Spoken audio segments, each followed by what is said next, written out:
Welcome and thanks for joining us for another episode. We're going to be talking today about log analysis tools. So, as the title would imply, tools used for log analysis, right? Yes, we are going to analyze some log. Well, we're going to look at tools that we use to analyze some logs.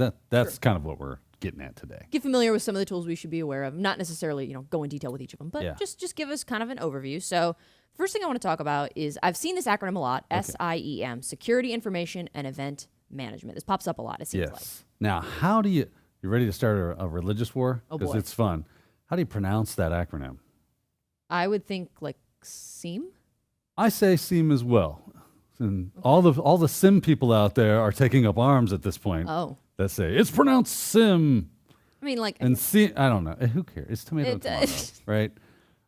Doesn't matter. just write it down. It's fine. It's fun, right? Oh, and I thought that would be an interesting little exercise for us. It looks like it should be SIEM, but that's just Be prepared for if you say it one way for someone who does not say it that way. fight to the death. Yes. Throw down the gauntlet and take up arms against you, right? Oh, but yes, this is security, information, and event management. These are basically systems that aggregate logs from a bunch of other systems. Because most things generate a log in some way, shape, or form. It makes it really difficult for us to keep eyes on that stuff as security, professionals when it's so dispersed, right? So if I've got a PC over here and I got a server over there and I got an IoT device over this way and I got a web application, I got this, I got that, and it's all, I gotta go, I better go check the logs for this, I better go check the logs for that, and I'm spending half of my day just logging in so that I can see the logs. That's kind of a waste of my time and a really big administrative pain. So we don't like that. And we haven't liked that for quite a while. Now, the progenitor to SIEM or SIM has been syslog, basically, right? So in the logging world, syslog has always been nice because, hey, everything can conform to a standard, and then I can just connect to a syslog server, dump everything into it, everyone's happy. I can aggregate logs remotely to one place. Has a double benefit, right? That if Sophia's server gets compromised and they wipe all the logs out, well, it was also copying those logs down using syslog over to the syslog server. I have a copy of them. So it doesn't matter that they wipe the logs out, I still have a copy of them, which is good. That's what we like. But as everything does, and it was still a little clunkier than what we have come accustomed to in our everyday life. We like dashboards. I want to just sit down, log in, look at my pretty sharp and shiny things and see all this stuff. Nothing wrong with that. That's fine. If that's the world we live in, cool. Out comes, there's also SIMs, SIMs, and syslog, and there's a bunch of stuff that went along with creating security, information, and event management systems to do this log aggregation, right? But it doesn't only do that, it also generates alerts, right? Where syslog just kind of went, cool, logs, enjoy, here you go. And we went, okay, well, I mean, that works, it's doing the job, but I also, want that lovely, web interface, just log in, see things. So, okay, we'll throw that on too. And like, what would be really cool is if when things went really kind of sideways or weird, you let me know. I don't have to go search it out. You report it back to me. Trying to find efficiency of time and effort through some form of automation. This is what the SIEM does for us. All right. Have you ever had to deal with the SIEM yet? Have you been on anything where you've seen it or worked with it? Not as of yet, but the day is young. Well, guess what? The day just got a whole lot younger because we're about to do it right now. All right. I stood up a SIEM. There are plenty of them out there. It's like Alien Vault, IBM's got one, Splunk is one, QRadar, blah, blah, blah. There's tons of them out there. One that I just went with because it is wicked easy to get stood up was Waza. Liked Waza. Does a bunch of stuff, actually. But for our intents and purposes, we're going to use it as a SIEM. Let's take a look at my computer. Here is my Waza dashboard, which now admittedly looks a little smaller than I thought at first. So we will increase the fun. Enhance. It's fun. But you'll notice I've got a dashboard here, right? I've got some information that's going on. Obviously, I didn't build like an entire infrastructure and start doling out, hey, I want to start collecting things from a bunch of different areas. We're just doing a demonstration here. But ultimately, you could use this in an enterprise environment. It is open source, it's free, it's fun. So I would recommend you go find yourself a little CySA server, stand it up. It does take a bit of resources. Like this is a VM and it's got 16 gigs of RAM. I think it requires a minimum of 12. Yeah, but that makes sense, right? It's doing a lot of stuff. It's running a lot of things, so it's not a big deal. You just got to make sure you got enough resources to make this thing work if you're going to go for a lab environment or have a dedicated piece of hardware for it. All right, so what are we looking at? And you can see right here out of the gate, we see security information management, security events. And all this stuff is like clickable, right? And that's what's cool about it. I click on security events. This is CySA is loading. It may have timed out. Yeah, I think I've waited a little too long here. I believe it's just, I left the defaults on it, so it's just admin. Big secret. Right? Let's get into that security events, though. And now I can see I've got 49 total security events since this thing has been active. Obviously, this would be something you leave on, and all the agents kind of check in. And here are logs. I can click and see what's going on with these logs. A little more fine control over the scrolly here, so I can see when the log happened, what the agent name was that did it, and all the details that go along with this. And we see that it looks like it's using grep to pull out information specifically for this. And then there is the full log itself.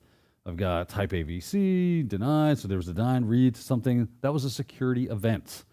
So I would want to know about that. And of course, I can set up alerts that if I think that that's something that I need to know a little more about, I can set up alert that will tell me about that. And this was just an SE Linux permission check, and we can see that rule description right there. So it's checking, it's auditing for SE Linux permissions and make sure that they are as it expects it to be. So very cool stuff, but I kind of took it straight down into the actual log files and the security alerts, and you can scroll through these and they get rule IDs and everything, so that's fine. But you also get kind of a graphical representation behind this as well, and that's the power behind using something like a SIEM, is that I can, at a glance, kind of tell what's going on. Okay, I've got a Linux Mint device. It has logs. I can hover to discover a lot of things. So there were 15 of them that came in, and I need to pay attention to X, Y, and Z, right? And of course, it's not the only thing it does. Oh, there's more graphics in here, so that's nice. It's top MITRE attacks. It's a valid account, sudo and sudo. What is that? Caching. There we go. Just truncated words. That's fun. Network sniffing. Maybe it detected what it deemed as network sniffing. It is something you'd have to look out for, is like false positives, right? You still have to kind of go through that. But now you have at least a starting spot, right? Hey, was there actually something? I don't know. Let's go and investigate it. A lot of these things will have ticketing systems and all that other fun stuff. So if you go, like sometimes if you drop these things down, it'll have a lot of different things. We have dev tools under management. I do want to kind of, it's a little too zoomed in. I'll do this, and then I'll do this. Yay. So dashboard options, right? And a lot of this stuff has drop-down options here. So if you want to hide or open all the different options that it does have, you can see that. Discover, there's reporting, there's alerting, there's maps, notifications, index management, snapshot management, and then under there you have some dev tools and stack management for working in the system itself. Very common kind of thing for this. Let's go back to here momentarily. Let's see, we got integrity monitoring. What else do we have?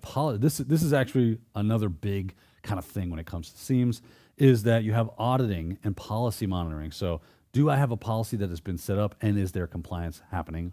Or maybe there's something that's out of compliance and we need to address that. We have security configuration assessment. Do you have all the proper updates? Are you on the right version? So on and so forth, right? System auditing, I can audit user behavior. I monitor command execution. Again, going into that security, can do a lot of things. So should you be messing with this? Absolutely. There's regulatory compliance stuff. So if you're on PCI DSS compliance, you can check those things off. Got NIST 853, GDPR, trust services criteria. We got the MITRE attack, so it does threat detection and response, showing you it has vulnerability management kind of built into it. Lions and tigers and bears, oh my, right? Plenty of stuff. So CySA, free, open source, easy to stand up, and you could have an enterprise solution. Put that on your network at home and start monitoring things. I mean, maybe you'll get alerted to something. You could create alerts even. Lots of great options here, but that's how we typically use this.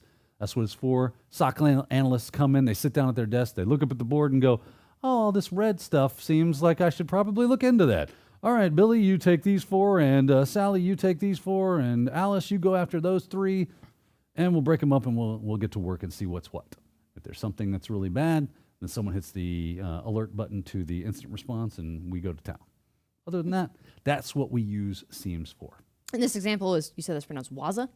Waza, yeah. Waza. Waza. Reminds Waza. I Waza. was going to say, it reminds me of a commercial. It does, doesn't it? But that's an example of a SIEM or a SIM or Yes. however you want to pronounce it. But Correct. there's also this other acronym. This one I've not heard before, but it's Security, Orchestration, Automation, and Response, or SOAR. SOAR, yes, Obviously. perfect. Obviously, it's SOAR. Obviously. Yes, There's it's no SOAR. That sounds SOAR. This is augmented reality.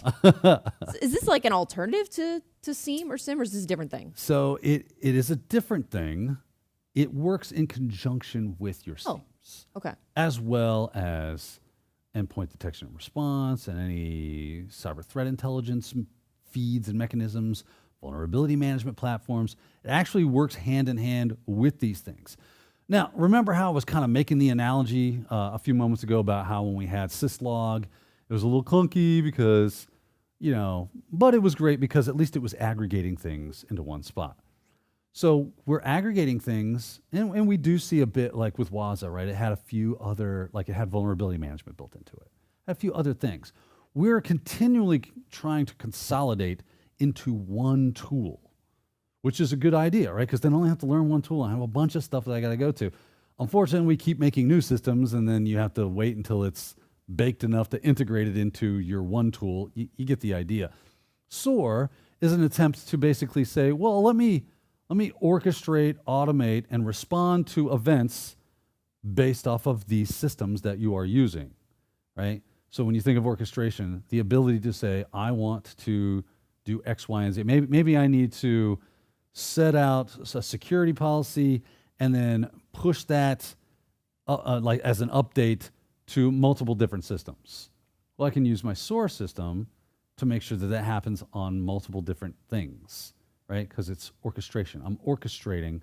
I'm up there with my little baton, and yes, woodwinds go, brass you next, right? I'm telling things what to do from a single point. And automation means that I can build it and then say go, and that thing will always happen. It's kind of scriptable. Think of it that way. Response is, if something bad occurs, what do I do? Well, instead of just alerting me, you can even take action, as it were. Do something. And that's why it integrates with things like SIEMs and EDR and vulnerability management, where I'm able to control those things from one spot. Again, taking those consolidated platforms and consolidating them even farther down into one platform, which is my SOAR. Yes, it's kind of a big deal here lately. So it seems like convenience is a big motivating factor. Like it makes things a lot more straightforward or Yes. like easy to use. Yeah, and it cuts down on mistakes and overlooking things and things of that nature because I only have that one thing to worry about. I only have to come in here and look and see, is there anything here? It helps the entire team to detect, prioritize, and respond to threats. That's what it's all about. If I'm having to jump from pane of glass to pane of glass to pane of glass to pane of glass and look through those things, the more that expands, the more likely it is for me to miss something, to make a mistake, and so on and so forth. So to consolidate down into something that everyone can learn, the one platform to utilize, and then let it interact with those systems. And I'm sure it won't be long until the SOAR is just, it is that thing. It doesn't have to integrate with them. It will be it eventually, I'm sure. And you're giving yourself less room for error that way. Like you Correct. said, it's you're consolidating it down and less to keep track of. So, Yep, it is. so wow. So I was thinking it from a convenience perspective, but security wise, it makes a lot of sense. So these are, I guess, a couple of the things that we might use for log analysis, right? Is there anything else that we didn't cover that we need to go over before we sign off? No, I don't think so. I mean, ultimately, as long as you know, like, what the purpose of a SIEM is and kind of how it works, obviously, I would highly recommend you getting some hands-on with one of those things because it just helps make it more tangible. It helps stick it in the old brain up there. And if you know what a SOAR is and that it's, A, know those acronyms, and B, how it's different than a SIEM, why you would use the both of them, and so on, then, and what it helps to do, why a SOAR is a nice to have and probably a need to have at this point in the game, you should be good to go. So be familiar with CM and SOAR, and don't forget them. I'm just kidding. SEAM and SOAR, or SIM and SOAR. Yeah. Good things to know. Thank you for walking us through these and explaining these to us, and thank you for joining us for this episode. We'll see you next time.